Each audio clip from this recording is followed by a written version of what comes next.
Dear students, आप सभी का अभिषेक क्लासेस में स्वागत है। और आज हम लेकर के आए हैं, कल हमने वीडियो बनाया था वन और वन आंदोलन के ऊपर, चैप्टर जो है, तो उसका आधा वीडियो अभी बचा हुआ था, तो आज हमने उसको आधे को कवर किया हुआ है। और आज का वीडियो कल से भी ज़्यादा इम्पॉर्टेंट है, तो शुरू से लेके आखिर तक पूरा वीडियो देखिए और हमारे चैनल को सब्सक्राइब कीजिए और ज़्यादा से ज़्यादा शेयर करें, जिससे ही मेरा हौसला भी बढ़ सके। ठीक है, चलिए शुरू करते हैं। वन आंदोलन में सबसे पहले है रवाई। रवाई आंदोलन, इसको वैसे तो 30 मई 1930, ये नोट कर लीजिएगा तारीख, है ना। इस दिन क्या था, दीवान चक्रधर जुयाल द्वारा लोगों के ऊपर गोली चलाने के आदेश दिए गए थे। ठीक है। अच्छा, नरेंद्र शाह कौन उस समय पे राजा थे टिहरी के? नरेंद्र शाह, लेकिन वो उस समय विदेश गए हुए थे। ठीक है, नरेंद्र शाह के समय पे एक नया वन कानून आया कि जो सामान्य भूमि है उसको भी वन भूमि में तब्दील किया जा सकता है, जिसका विरोध लोगों ने किया था। ठीक है ना।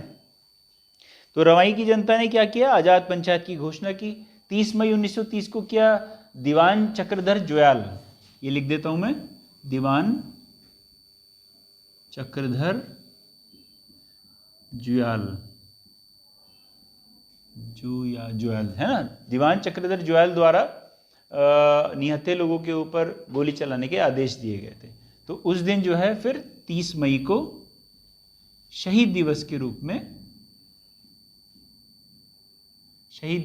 में वहां पे मनाया जाता है। ठीक है, ये है, ध्यान रखेंगे। रवाई आंदोलन, इसका दूसरा नाम तिलाड़ी आंदोलन भी है। ठीक है, दूसरा लेते हैं चिपको आंदोलन। चिपको आंदोलन तो बहुत फेमस रहा है और इसका मतलब आप ये मान लीजिए कि पेपर में आने की संभावना बहुत ही ज़्यादा रहती है। चिपको आंदोलन। अच्छा, हम किताब पढ़ते हैं तो 1973 नहीं दिया हुआ है, लेकिन नेट पे जाए, कहीं जाए तो 1973 ही दिया हुआ है। चिपको आंदोलन, है ना। चिपको आंदोलन की सूत्रपात करता मतलब या किसने शुरू किया, वो गौरा देवी को माना जाता है। गौरा देवी, ठीक है, गौरा देवी को माना जाता है, जो कि गोपेश्वर चमोली की रहने वाली थी। अच्छा, ये जो गौरा देवी है ना, लाता गांव में जन्म हुआ था सब, है ना। एक बार प्रश्न आया था उनका संबंध गोपेश्वर, उसका जवाब था गोपेश्वर ब्लॉक, ये ध्यान रखेंगे। ठीक है। अच्छा, इसमें एक नारा दिया, क्या है इस जंगल के उपकार, मिट्टी पानी और बयार। क्या है इस जंगल के उपकार, में शॉर्टकट में लिख देता हूं, क्या है इस जंगल के उपकार, मिट्टी पानी बयार, है ना। तो ये नारा ऐसे भी आ सकता है कि ये नारा कब दिया गया, तो कब दिया गया, चिपको आंदोलन के दौरान दिया गया।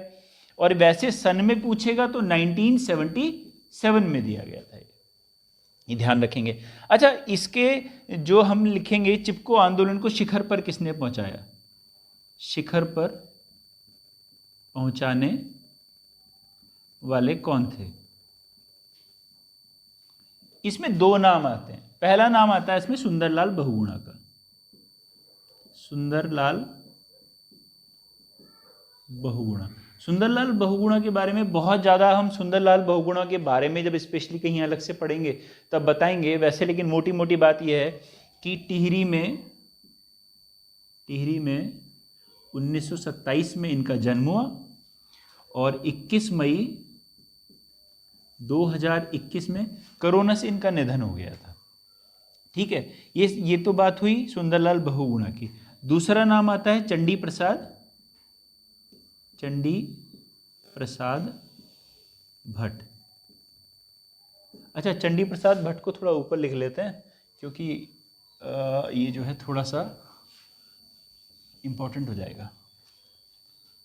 चंडी प्रसाद, दूसरे व्यक्ति थे चंडी प्रसाद भट्ट। जन्म हुआ गोपेश्वर में। ठीक है जी, कब हुआ, 1934 में। ठीक है, 1934 में इनका जन्म हुआ। दशोली ग्राम स्वराज,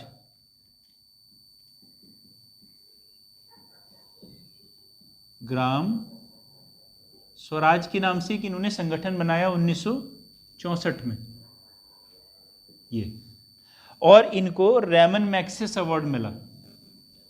फिलीपीन सरकार देती है, रैमन मैग्सेस अवार्ड से सम्मानित किया गया इनको। कब किया गया? 1982 में किया गया। ठीक है, ये मैंने आपको फिर भी मोटे मोटे तौर पे इनके बारे में बता दिया, लेकिन बहुत ज़्यादा जो चंडी प्रसाद भट्ट जी हैं वो अभी भी हमारे बीच में, और जो सुंदरलाल बहुगुणा जी हैं वो 21 मई 2021 को उनका निधन हो गया। कोई प्रश्न इनसे बन भी सकता है ना, तो ध्यान रखेंगे आप। आगे बढ़ते हैं। ठीक है, ये है फिर तीसरा 1977 का वन आंदोलन। 1977 का वन आंदोलन, ये जो 1977 का वन आंदोलन था, ये वनों की नीलामी के विरोध में था, और इसका सबसे ज़्यादा प्रभाव जो है नैनीताल क्षेत्र में देखने को मिला था। तो बहुत ज़्यादा नहीं, वनों की नीलामी के विरोध में, वनों की नीलामी के विरोध मिथाई, है ना, और इसका सबसे ज़्यादा प्रभाव जो रहा वो नैनीताल में रहा। चौथा ले लेते हैं। चौथा है डूंगी पैंतोली आंदोलन। डूंगी पैंतोली आंदोलन, डूंगी पैंतोली आंदोलन। डूंगी पैंतोली आंदोलन क्या थे? बांज के जंगल थे, वो काटे जाने का विरोध किया गया। डूंगी पैंतोली जगह पड़ती है चमोली में। ठीक है, तो बांज के जंगल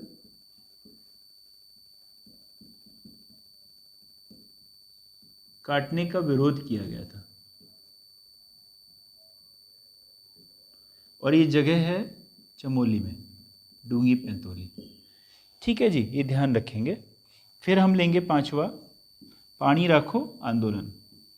ये बड़ा फेमस आंदोलन था, पानी राखो आंदोलन। पानी मतलब पानी, पानी से संबंधित था, पानी राखो आंदोलन। ये कहाँ पे रहा? उफरे खाल पौड़ी। आप तेजी से उतारते चलिए साथ में, या स्क्रीनशॉट ले लीजिएगा, क्योंकि मैं थोड़ा सा तेज जा रहा हूँ जिससे कि वीडियो जल्दी खत्म होए और मैं आपको पूरा चैप्टर पढ़ा सकूँ, उसकी एक भी कोई पॉइंट छूटना नहीं चाहिए हमारा, है ना। उपरेखाल पौड़ी, उपरेखाल पौड़ी में ही गुरुजी का कार्य करते थे कौन? सच्चिदानंद भारती। उनके द्वारा ही पानी राखो आंदोलन चलाया गया। ठीक है, तो ये किसके लिए था? पानी की कमी को दूर करने के लिए, को दूर करने के लिए। ठीक है जी। अच्छा, नेतृत्व किसने किया? मैंने अभी बताया आपको, सच्चिदानंद भारती, सच्चिदानंद भारती। अच्छा, सच्चिदानंद भारती ने एक दूधा तोली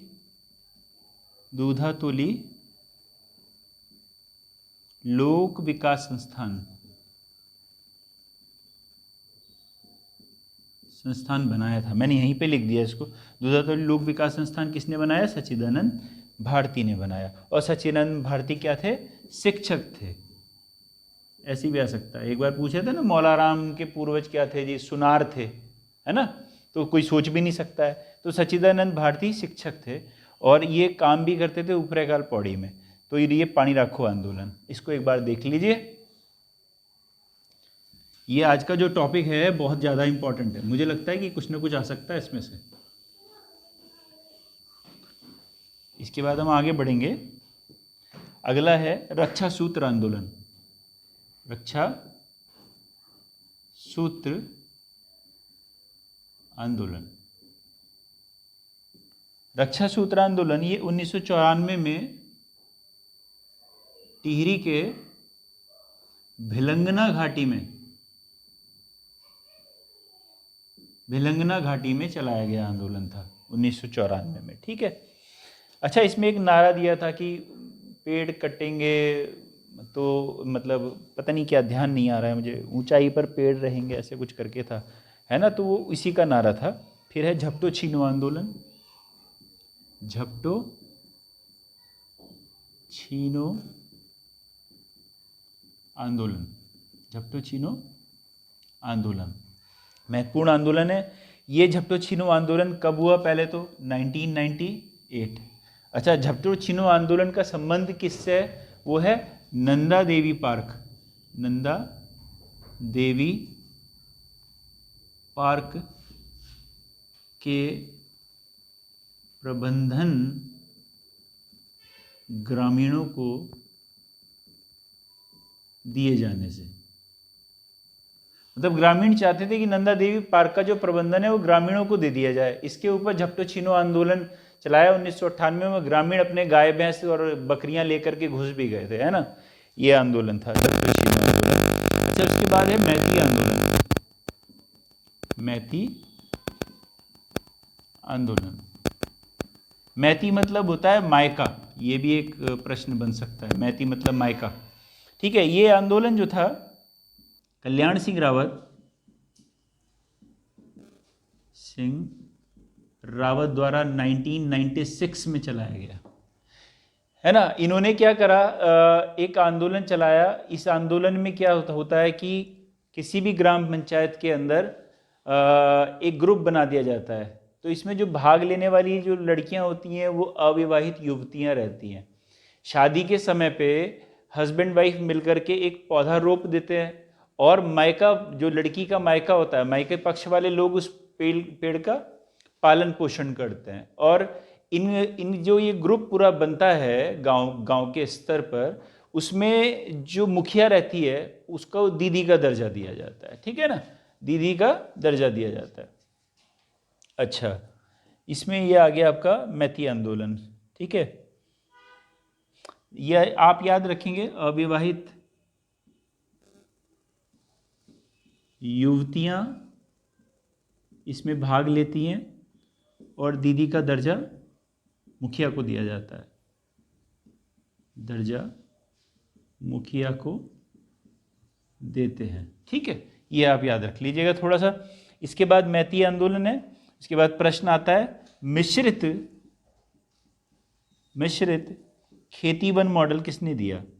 खेती वन मॉडल किसने दिया?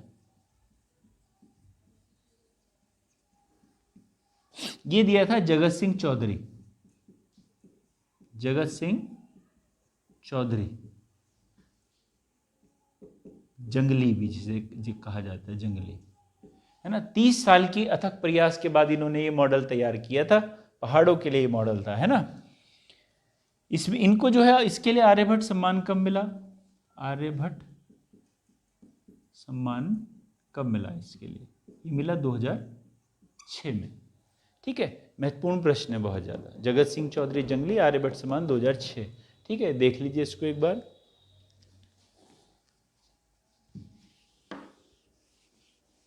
अच्छा, एक चीज़ का ध्यान रखिएगा, आप जैसे आजकल पढ़ रहे हैं, अब टाइम तो बहुत ज़्यादा पुलिस की तैयारी के लिए तो ज़्यादा टाइम बचा नहीं है। करंट अफेयर्स पे थोड़ा फोकस रखिएगा। मतलब हर दिन कम से कम 2 घंटे आप करंट अफेयर्स पढ़ें। मेरा मानना है हर दिन 2 घंटे करंट अफेयर्स दीजिए, चारों दिन, जितना भी टाइम आपका बचा हुआ है ना। अगले प्रश्न पे चलते हैं। वृक्ष मानव, एकदम अपने मन में सोच लीजिए नाम। वृक्ष मानव कौन? विश्वेश्वर दत्त सकलानी, है ना।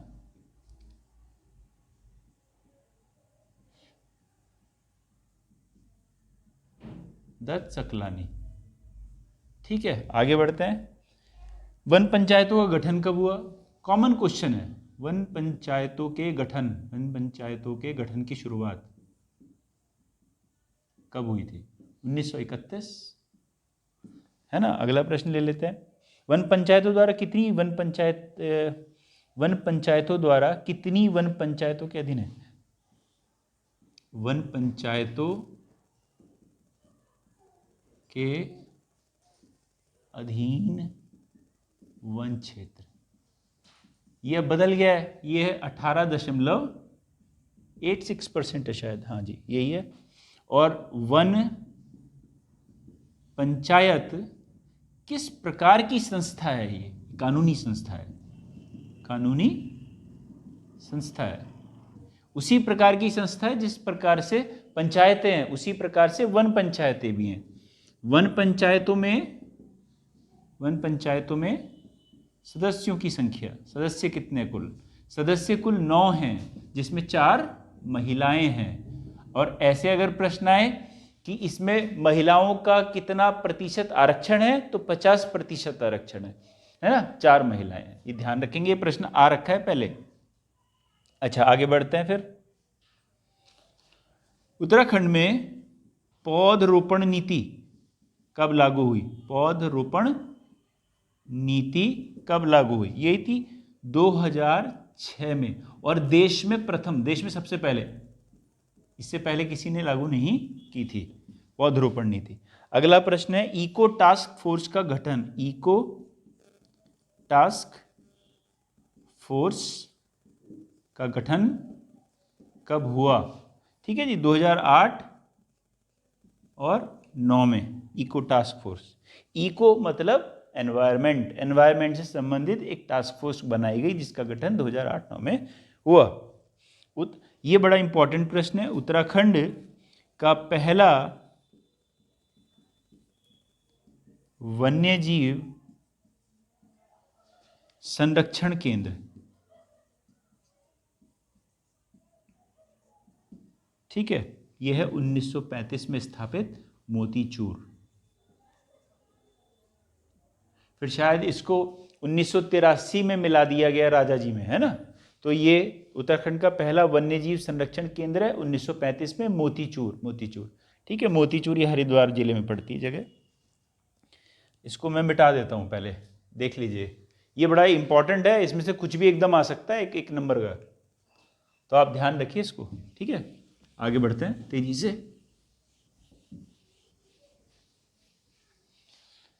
चलिए, उत्तराखंड के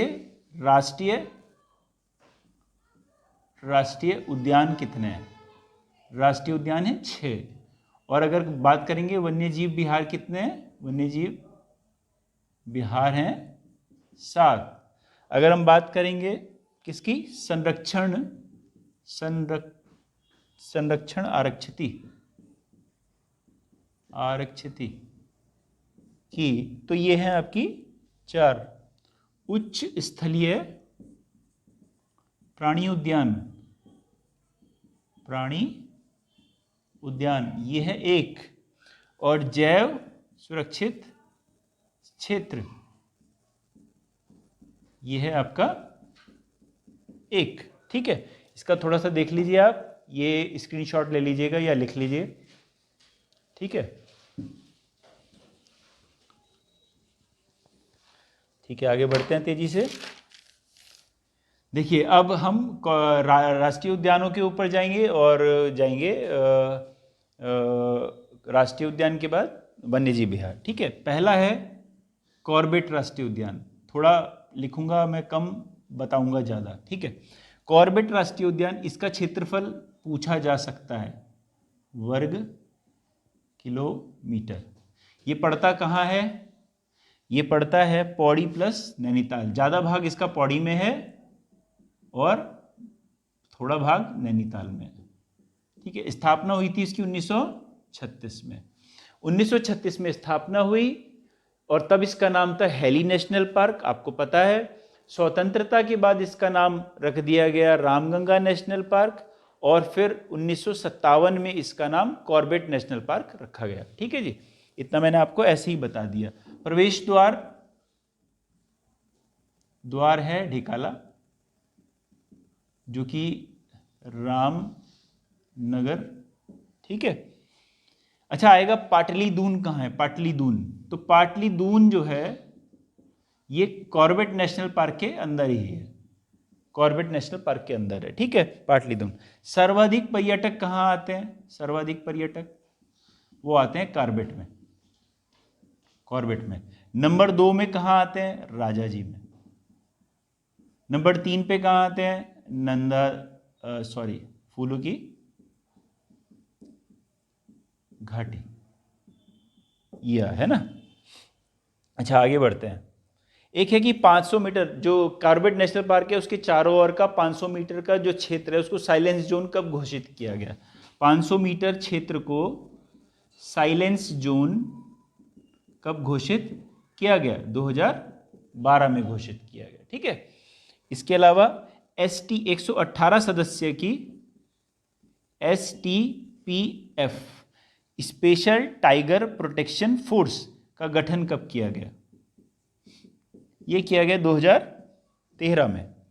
ठीक है, अब मैं मिटा रहा हूं इसको, आप देख लीजिए एक बार। ठीक है, आपका रिवीजन हो रहा है बस ये जल्दी जल्दी।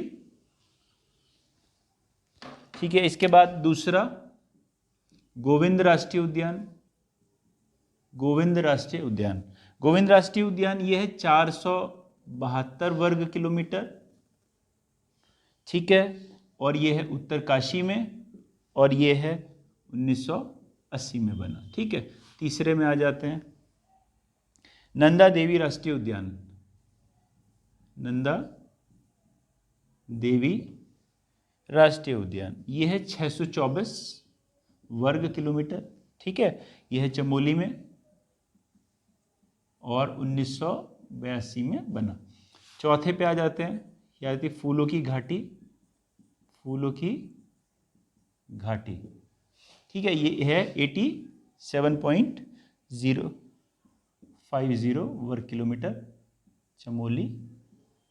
ठीक है, 1982। ठीक है, अच्छा, किन पर्वतों के बीच में?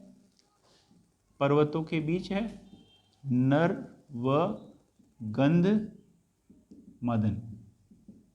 ठीक है, अच्छा, भेंडार पार्क। भेंडार गांव की सीमा इससे लगती है, तो भेंडार पार्क भी इसको कहा जाता है। खोज किसने की थी? 1931 में की थी फ्रैंक स्माइथ ने। स्माइथ,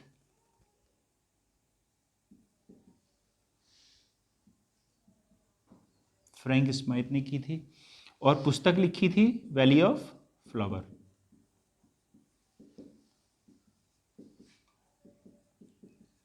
कौन सी नदी निकलती है? पुष्पावती। कामेर पर्वत है ना, तो उसमें पुष्पतोया ताल है।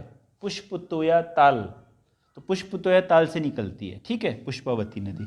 अच्छा, थोड़ा सा देख लेते हैं, इसमें कालिदास ने मेघदूत में इसको क्या कहा? इसको कहा कालिदास ने मेघदूत में अलका। और स्कंद पुराण में नंदन कानन ये कहा गया। जरा तेजी से आप इसको देख लीजिए। पर्वत, नर व गंधमादन, भेंडार पार्क और Frank Smythe, valley of flowers, Pushpavati नदी पुष्पतोया ताल से निकलती है, अलका कहा गया मेघदूत में, और स्कंद पुराण में नंदन कानन कहा गया। ठीक है,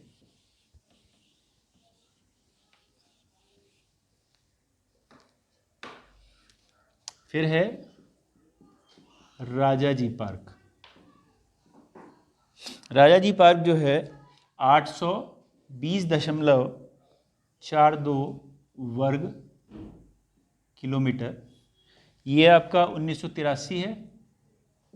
ठीक है जी, और ये है आपका देहरादून प्लस हरिद्वार प्लस पौड़ी। ठीक है, राजा जी। इसके बाद राजा जी का नाम जो रखा था वो कहते हैं राजीव गांधी द्वारा रखा गया था, गंगोत्री नेशनल पार्क। ठीक है, ये 2390 वर्ग किलोमीटर है, ये सबसे बड़ा है, सबसे बड़ा। और जो फूलों की घाटी है वो सबसे छोटा है। इसकी स्थापना जो हुई थी 1989 में हुई थी। ठीक है जी, और ये है उत्तरकाशी में, उत्तरकाशी। अब आगे बढ़ते हैं हम वन्यजीव विहार।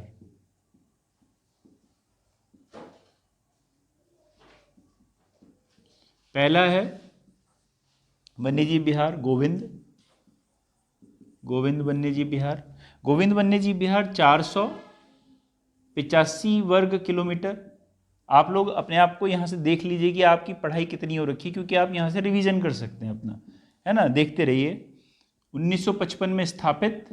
ठीक है, गोविंद वन्यजीव विहार, और उत्तरकाशी में। ठीक है जी, आगे दूसरा है केदारनाथ वन्यजीव विहार जो कि सबसे बड़ा है, केदारनाथ सबसे बड़ा है, यह 957 वर्ग किलोमीटर 1972 में स्थापित है और चमोली और रुद्रप्रयाग में है, प्लस रुद्रप्रयाग। ठीक है, फिर है तीसरा अस्कोट। अस्कोट ये है 600 वर्ग किलोमीटर, इसकी स्थापना 1986, अस्कोट है पिथौरागढ़। फिर है सोन नदी अभयारण्य, सोना नदी अभयारण्य। सोना नदी अभयारण्य ये है 301.18 वर्ग किलोमीटर, ये है लगातार है 86, ये 87 में 1987 ये है पौड़ी, एक बार पेपर में आ रखा है। फिर है चौथे के बाद पांचवा अस्कोट सोन नदी, फिर उसके बाद है बिनसर। बिनसर ये है आपका 47.07 वर्ग किलोमीटर 1988 में, और बिनसर है अल्मोड़ा में। ठीक है जी। इसके बाद है छठा मसूरी। मसूरी वाला सबसे छोटा है 10.82 या 11 भी बोल देते हैं वर्ग किलोमीटर। इसकी स्थापना हुई थी 1993 में और यह है देहरादून। अच्छा, एक प्रश्न ऐसे भी आता है ऋषिकेश किस जिले में पड़ता है? ऋषिकेश देहरादून में पड़ता है, हरिद्वार में नहीं पड़ता है। इसी तरह मसूरी भी देहरादून में पड़ता है। सातवें नंबर पे नंधौर। नंधौर वन्यजीव विहार, नंधौर वन्यजीव विहार। ठीक है, देख लेते हैं इसको मैं ऊपर मिटा देता हूँ, यहाँ लिख देता हूँ। सातवां नंधौर वन्य जीव विहार। ठीक है, नंधौर जो है इसे है 269.95 वर्ग किलोमीटर। ठीक है, वर्ग किलोमीटर। ये नैनीताल प्लस चंपावत में है। ठीक है जी, और ये इसकी स्थापना 2012 में की गई। इसको देख लीजिए एक बार और याद कर लीजिएगा। मैं जल्दी से इसको हटा देता हूं।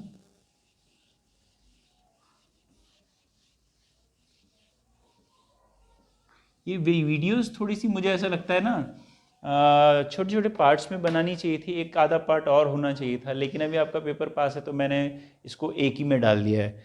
थोड़ा सा रह गया है, बस शुरू करते हैं। इसमें एक तो पढ़ लीजिए आप टाइगर वॉच परियोजना। ठीक है जी, टाइगर वॉच परियोजना योजना थी ये 1991-92। एक है स्नो लेपर्ड योजना, ये 90 में थी शायद, 1991 में। ठीक है, इसके अलावा नंदा देवी राष्ट्रीय उद्यान को यूनेस्को ने विश्व धरोहर सूची में कब शामिल किया? तो यूनेस्को द्वारा विश्व धरोहर सूची में कब शामिल किया गया? तो यह है 1988। और फूलों की घाटी को विश्व धरोहर सूची में कब शामिल किया गया? 2005। ठीक है, ये आज का वीडियो था हमारा, और इस वीडियो को आप पूरा देखिएगा शुरू से आखिर तक, क्योंकि कल का पार्ट जो था और आज का पार्ट ये पूरा एक चैप्टर है। ठीक है, मैंने प्रयास किया इसमें सब कुछ जोड़ने का, और मतलब आप देख लीजिए अपने हिसाब से कि इसमें आपको मेरे हिसाब से 1-2 नंबर का आना चाहिए, है ना। तो बाकी कल मिलते हैं, धन्यवाद।